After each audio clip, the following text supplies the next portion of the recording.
بسم اللہ الرحمن الرحیم۔ قرآن اور ایمان کے ناظرین السلام علیکم۔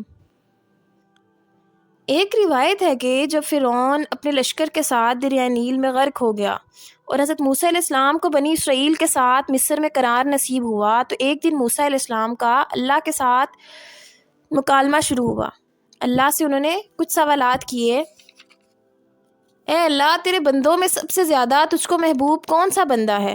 تو اللہ نے فرمایا، جو میرا ذکر کرتا ہے مجھے کبھی فراموش نہیں کرے گا۔ حضرت موسیٰ علیہ السلام نے پھر سوال کیا، سب سے بہتر فیصلہ کرنے والا کون ہے؟ تو اللہ تعالیٰ فرماتے ہیں، جو حق کے ساتھ فیصلہ کرے اور کبھی بھی انسانی خواہشات کی پیروی نہ کرے۔ حضرت موسیٰ علیہ السلام نے پھر سوال کیا، تیرے بندوں میں سب سے زیادہ علم والا کون ہے؟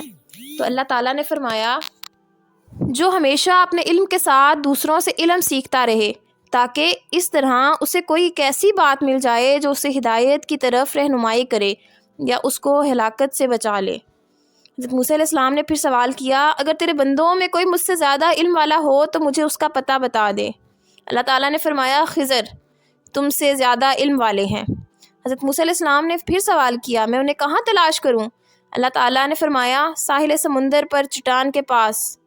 حضرت موسیٰ علیہ السلام نے پھر سوال کیا، میں وہاں کیسے اور کس طرح پہنچوں؟ تو اللہ تعالیٰ نے فرمایا، تم ایک ٹوکری میں ایک مچھلی لے کر سفر کرو، جہاں وہ مچھلی گم ہو جائے، بس وہیں خضر سے تمہاری ملاقات ہوگی۔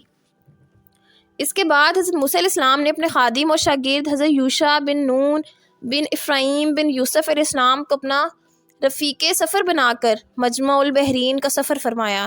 حضرت موسیٰ علیہ السلام چلتے چلتے جب بہت دور چلے گئے تو ایک جگہ سو گئے۔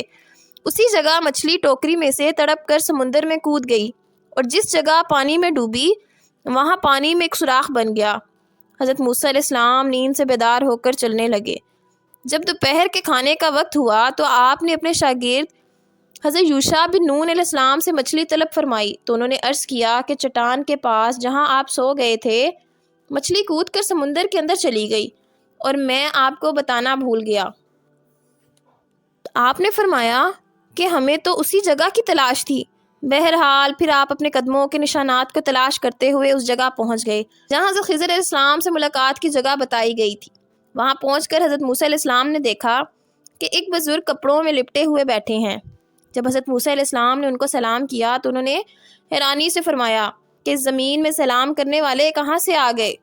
پھر انہوں نے پوچھا کہ آپ کون ہیں؟ تو آپ نے فرمایا کہ میں موسیٰ ہوں۔ تو انہوں نے دریافت کیا کہ کون موسیٰ؟ کہ آپ بنی اسرائیل کے موسیٰ ہیں؟ تو آپ نے فرمایا کہ جی ہاں۔ تو حضرت خضر علیہ السلام نے کہا کہ اے موسیٰ، مجھے اللہ تعالیٰ نے ایک ایسا علم دیا ہے جس کو آپ نہیں جانتے، اور آپ کو اللہ تعالیٰ نے ایسا علم دیا ہے جس کو میں نہیں جانتا۔ مطلب یہ تھا کہ میں علم اسرار جانتا ہوں جس کا آپ کو علم نہیں، اور آپ علم شرائع جانتے ہیں جس کو میں نہیں جانتا۔ پھر حضرت موسیٰ علیہ السلام نے فرمایا کہ اے خضر، کیا آپ مجھے اس کی اجازت دیتے ہیں کہ میں آپ کے پیچھے پیچھے چلوں تاکہ اللہ تعالیٰ نے مجھے جو علوم دیے ہیں ان کی آپ مجھے بھی کچھ تعلیم دیں؟ تو حضرت خضر علیہ السلام نے کہا کہ آپ میرے ساتھ صبر نہ کر سکیں گے؟ حضرت موسیٰ علیہ السلام نے فرمایا کہ میں انشاءاللہ تعالیٰ ضرور صبر کروں گا اور کبھی بھی کوئی نافرمانی نہیں کروں گا۔ حضرت خضر علیہ السلام نے کہا، شرط یہ ہے کہ آپ مجھ سے کسی بات کے متعلق کوئی سوال نہ کریں یہاں تک کہ میں خود آپ کو بتا دوں۔ اس معاہدے کے بعد حضرت خضر علیہ السلام نے حضرت موسیٰ اور ان کے شاگرد کو اپنے ساتھ لے کر سمندر کے کنارے کنارے چلنا شروع کر دیا۔ کشتی پر نظر پڑی اور کشتی والوں نے ان تینوں صاحبان کو کشتی پر سوار کیا اور کرایہ بھی نہیں مانگا۔ جب یہ لوگ کشتی میں بیٹھ گئے تو حضرت خضر علیہ السلام نے اپنے جھولے میں سے کلہاڑی نکالی اور کشتی کو پھاڑ کر اس کا ایک تختہ نکال کر سمندر میں پھینک دیا۔ یہ منظر دیکھ کر حضرت موسیٰ علیہ السلام برداشت نہ کر سکے اور حضرت خضر علیہ السلام سے سوال کر بیٹھے کہ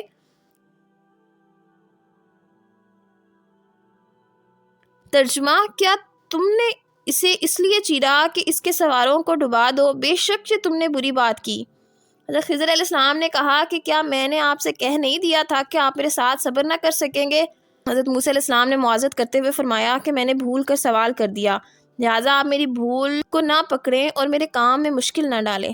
پھر یہ حضرات کچھ دور آگے کو چلے تو حضرت خضر علیہ السلام نے ایک نابالغ بچے کو دیکھا جو اپنے ماں باپ کا اکلوتا بیٹا تھا۔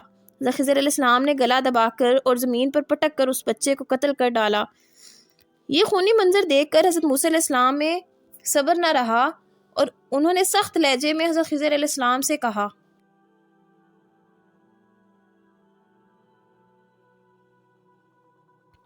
ترجمہ: موسیٰ نے کہا، کیا تم نے ایک ستھری جان کسی جان کے بدلے قتل کر دی؟ بے شک تم نے بہت بری بات کی۔ حضرت خضر علیہ السلام نے پھر یہی جواب دیا کہ کیا میں نے آپ سے یہ نہیں کہا تھا کہ آپ میرے ساتھ ہرگز صبر نہ کر سکیں گے؟ حضرت موسیٰ علیہ السلام نے فرمایا کہ اچھا، اب اگر اس کے بعد میں آپ سے کچھ پوچھوں تو آپ میرے ساتھ نہ رہیے گا۔ اس پہ شک نہیں کہ میری طرف سے آپ کا عذر پورا ہو چکا ہے۔ پھر اس کے بعد ان حضرات نے ساتھ ساتھ چلنا شروع کر دیا، یہاں تک کہ یہ لوگ ایک گاؤں میں پہنچے اور گاؤں والوں سے کھانا طلب کیا، مگر گاؤں والوں میں سے کسی نے بھی ان صالحین کی دعوت نہیں کی۔ پھر ان دونوں نے گاؤں میں ایک گرتی ہوئی دیوار پائی تو حضرت خضر علیہ السلام نے اس میں اعظم پڑھ کر دیوار سیدھی کر دی۔ حضرت موسیٰ علیہ السلام گاؤں والوں کی بد اخلاقی سے بیزار تھے، آپ کو غصہ آ گیا اور برداشت نہ کر سکے اور فرمایا، تم چاہتے تو اس پر کچھ مزدوری لے لیتے۔ یہ سن کر حضرت خضر علیہ السلام نے کہا کہ اب میرے اور آپ کے درمیان جدائی ہے، جن چیزوں کو دیکھ کر آپ صبر نہ کر سکے ان کا راز میں آپ کو بتا دوں گا۔ سنیں، جو کشتی میں نے پھاڑ ڈالی وہ چند مسکینوں کی تھی جس کی آمدنی سے وہ لوگ گزر بسر کرتے تھے، اور آگے ایک ظالم بادشاہ رہتا تھا جو سالم اور اچھی کشتیوں کو چھین لیا کرتا تھا اور عیب دار کشتیوں کو چھوڑ دیا کرتا تھا۔ تو میں نے قصداً ایک تختہ نکال کر اس کشتی کو عیب دار بنا دیا تاکہ ظالم بادشاہ کے غضب سے محفوظ رہے۔ اور جس لڑکے کو میں نے قتل کیا اس کے والدین بہت نیک اور صالح تھے، اور یہ لڑکا پیدائشی کافر تھا، اور والدین اس لڑکے سے بے پناہ محبت کرتے تھے اور اس کی ہر خواہش پوری کرتے تھے۔ تو ہمیں یہ خوف و خطرہ نظر آیا کہ وہ لڑکا کہیں اپنے والدین کو کفر میں نہ مبتلا کر دے، اس لیے میں نے اس لڑکے کو قتل کر کے ان کے والدین کو کفر سے بچا لیا۔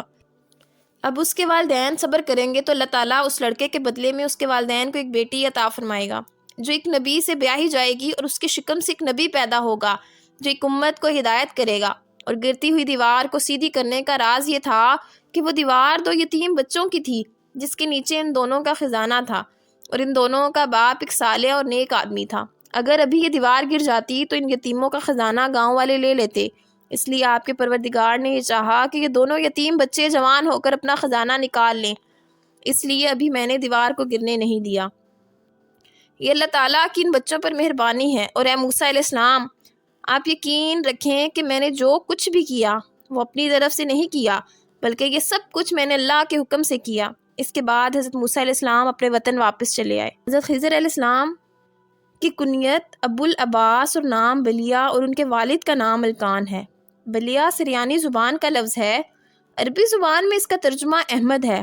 خضر ان کا لقب ہے، اور اس لفظ کو 3 طرح سے پڑھ سکتے ہیں: خاضر، خضر، خضر۔